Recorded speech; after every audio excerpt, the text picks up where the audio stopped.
Hi friends, welcome to Jaya's garden. இந்த அழகியை காமிக்கிறதுக்காக இங்கே பாருங்க, நான் ஒரு ஏணி போட்டிருக்கேன்.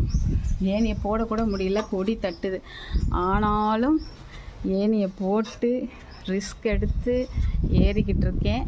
காமிச்சிருவேனான்னு தெரியல, எந்த அளவுக்கு சாத்தியம்னு தெரியவில்லை. இங்கே பாருங்க, தெரியுதா? இதில் என்னென்னா, இவ லைட்டாக பாருங்கள் பூத்துருக்கா. வெயில் வேறு, வெயிலில் எடுக்கிறது சரியாக தெரில, லைட்டாக பூத்துருக்கா. நைட்டு இன்றைக்கி நல்லா ஃபுல்லாக பூத்துருவான்னு நினைக்கிறேன். அதுக்கு முன்னாடி உங்ககிட்ட காமிச்சணும்னு சொல்லிட்டு மேலே ஏறிட்டேங்க. தெரியுதா? இன்றைக்கி நைட்டும் முடிஞ்ச அளவுக்கு இதே இடத்துல ஏணியை போட்டுட்டு ஃபுல்லாக எடுக்க முயற்சி பண்ணுறேன். வீடியோ பிடிச்சிருக்கா? லாங் ஷாட்டில் ரிஸ்க் எடுத்து ஒரு வழியாக எடுத்துட்டேங்க. ஓகே ஃப்ரெண்ட்ஸ், வீடியோ பிடிச்சா லைக் பண்ணுங்கள், ஷேர் பண்ணுங்கள், கமெண்ட் பண்ணுங்கள், மறக்காமல் சப்ஸ்கிரைப் பண்ணி சப்போர்ட் பண்ணுங்கள்.